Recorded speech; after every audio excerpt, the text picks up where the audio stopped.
Just before tea time, there came a tremendous ring on the front doorbell, and then he remembered. He rushed and put on the kettle and put out another cup and saucer and an extra cake or two and ran to the door. I'm so sorry to keep you waiting, he was going to say, when he saw that it was not Gandalf at all. It was a dwarf with a blue beard tucked into a golden belt and very bright eyes under his dark green hood. As soon as the door was opened, he pushed inside just as if he had been expected. He hung his hooded cloak on the nearest peg and, "Dwalin, at your service," he said with a low bow. "Bilbo Baggins at yours," said the hobbit, too surprised to ask any questions for the moment. When the silence that followed had become uncomfortable, he added, "I am just about to take tea. Pray, come and have some with me." A little stiff, perhaps, but he meant it kindly. And what would you do if an uninvited dwarf came and hung his things up in your hall without a word of explanation? They had not been at table long. In fact, they had hardly reached the third cake, when there came another, even louder ring at the bell. "Oh, excuse me," said the hobbit, and off he went to the door. "So, you have got here at last," was what he was going to say to Gandalf this time.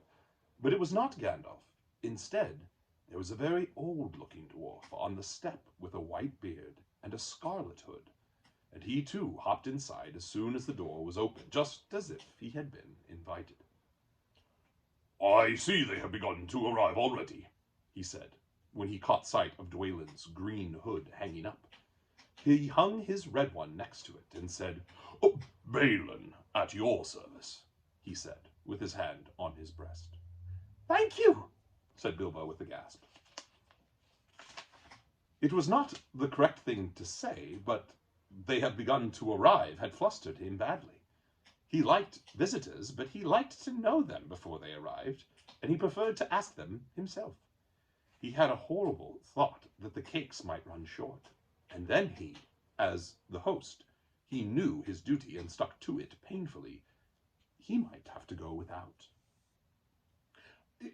"Come along in and have some tea," he managed to say, after taking a deep breath. "A little beer would suit me better, if it is all the same to you, my good sir," said Balin with the white beard. "But I don't mind some cake. Seed cake, if you have any." "Lots," Bilbo found himself answering, to his own surprise, and he found himself scuttling off, too, to the cellar to fill a pint beer mug, and to the pantry to fetch 2 beautiful round seed cakes, which he had baked that afternoon for his after-supper morsel. When he got back, Balin and Dwalin were talking at the table like old friends. As a matter of fact, they were brothers. Bilbo plumped down the beer and the cake in front of them, when loud came a ring at the bell again, and then another ring. Gandalf for certain this time, he thought, as he puffed along the passage. But it was not. It was 2 more dwarves, both with blue hoods, silver belts, and yellow beards, and each of them carried a bag of tools and a spade. In they hopped as soon as the door began to open. Bilbo was hardly surprised at all. "What can I do for you, my dwarves?" he said. "Killy, at your service," said the one. "And Filly," added the other. And they both swept off their blue hoods and bowed. "At yours and your families," replied Bilbo, remembering his manners this time. "Dwalin and Balin are here already, I see," said Killy. "Let us join the throng." "Throng," thought Mr. Baggins. "I don't like the sound of that. I really must sit down for a minute and collect my wits and have a drink." He had only just had a sip in the corner while the 4 dwarves sat around the table and talked about mines and gold and troubles with the goblins, and the depredations of dragons, and lots of other things which he did not understand, and did not want to, for they sounded much too adventurous. When, ding-dong-a-ling-dang, his bell rang again, as if some naughty little hobbit boy were trying to pull the handle off. "Someone at the door," he said, blinking. Some 4, I should say, by the sound, said Feely. Besides, we saw them coming along behind us in the distance. The poor little hobbit sat down in the hall and put his head in his hands and wondered what had happened, and what was going to happen, and whether they would all stay to supper. The bell rang again, louder than ever, and he had to run to the door. It was not 4, after all. It was 5. Another dwarf had come along while he was wandering in the hall. He had hardly turned the knob before they were all inside, bowing and saying, "At your service," one after another. Dory, Nori, Ori, Owen, and Glowin were their names. And very soon 2 purple hoods, a grey hood, a brown hood, and a white hood were hanging on the pegs, and off they marched with their broad hands stuck in their gold and silver belts to join the others. Already it had almost become a throng. Some called for ale, and some for porter, and one for coffee, and all of them for cakes. So the hobbit was kept very busy for a while. A big jug of coffee had just been set in the hearth. The seed cakes were gone, and the dwarves were starting on a round of buttered scones, when there came a loud knock. Not a ring, but a hard rat-tat on the hobbit's beautiful green door. Somebody was banging with a stick. Bilbo rushed along the passage, very angry and altogether bewildered and bewildered. This was the most awkward Wednesday he ever remembered. He pulled open the door with a jerk, and they all fell in, one on top of the other. More dwarves. 4 more. And there was Gandalf behind, leaning on his staff and laughing. He had made quite a dent on the beautiful door. He had also, by the way, knocked out the secret mark that he had put there the morning before. "Carefully, carefully," he said. "It's not like you, Bilbo, to keep friends waiting on the mat, and then open the door like a pop-gun. Let me introduce Bifur, Buffer, Bombur, and especially Thorin."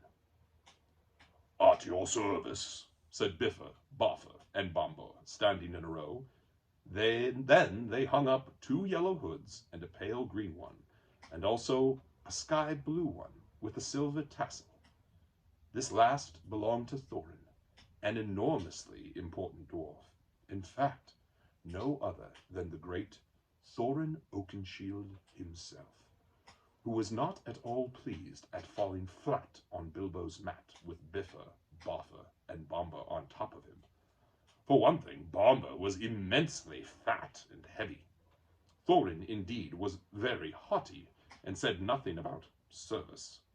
But poor Mr. Baggins said he was sorry so many times that at last he grunted, "Pray don't mention it," and stopped frowning.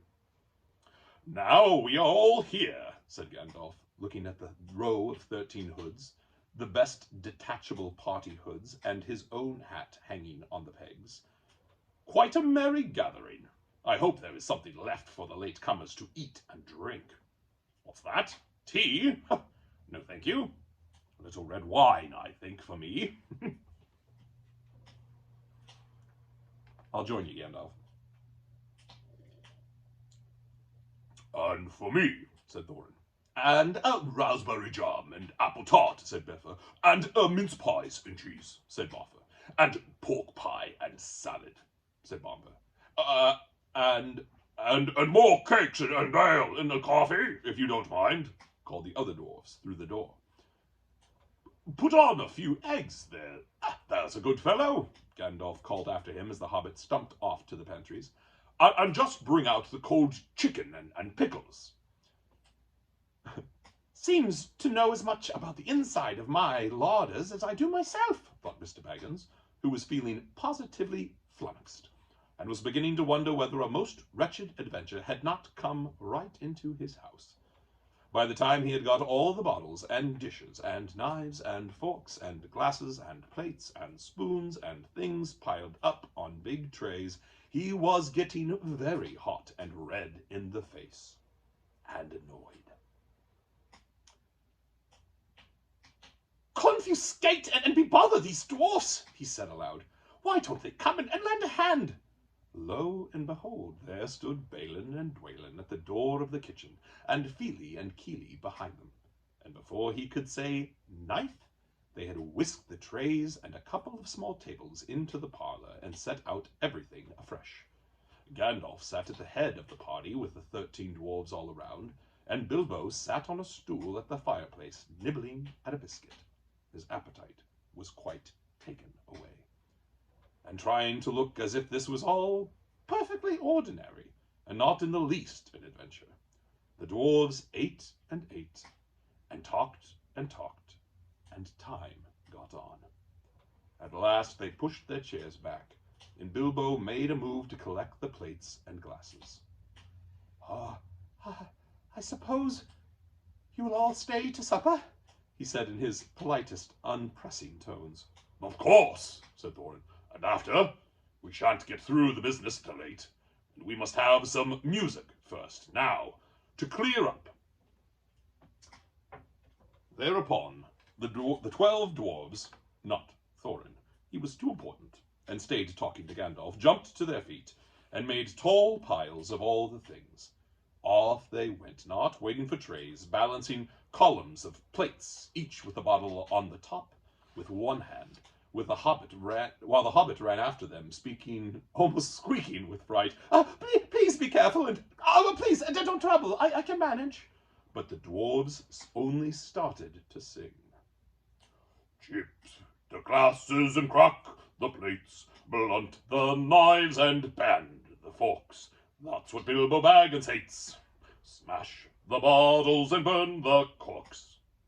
Cut the cloth and tread on the fat.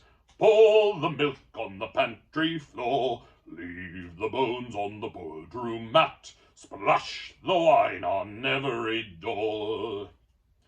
Dump the crocks in a boiling bowl. Pound them up with the thumping pole. And when you've finished your hole, send them down the hall to roll. That's what Bilbo Baggins hates. So careful, careful with the plates." And of course, they did none of these dreadful things, and everything was cleaned and put away safe as quick as lightning.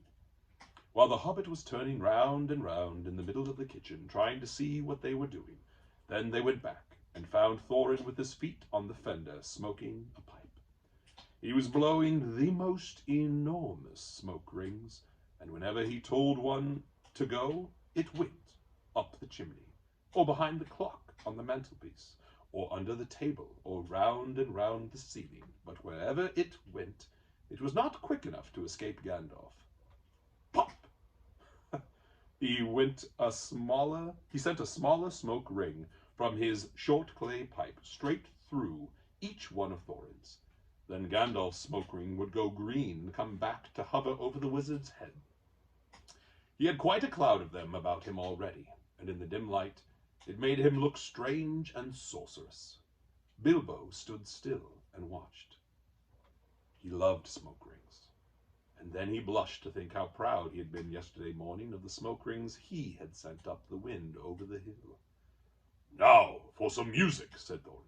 "Bring out the instruments." Kili and Fili rushed for their bags and brought back little fiddles. Dori, Nori, and Ori brought out flutes from somewhere inside their coats. Bomba produced a drum from the hall. Biffa and Boffa went out too and came back with clarinets they had left among the walking sticks. Dwalin and Balin said, "Excuse me, I left mine on the porch. Just bring mine in with you," said Thorin. They came back with viols as big as themselves, and with Thorin's harp wrapped in a green cloth. It was a beautiful golden harp, and when Thorin struck it, the music began all at once, so sudden and sweet that Bilbo forgot everything else, and was swept away into dark lands under strange moons, far over the water, and very far from his hobbit hole under the hill. The dark came into the room from the little window that opened in the side of the hill. The firelight flickered. It was April, and still they played on while the shadow of Gandalf's beard wagged against the wall. The dark filled all the room, and the fire died down, and the shadows were lost, and still they played on. And suddenly, first one, and then another, began to sing as they played, deep-throated singing of the dwarves in the deep places of their ancient homes. And this is like a fragment of their song, if it can be like their song without their music.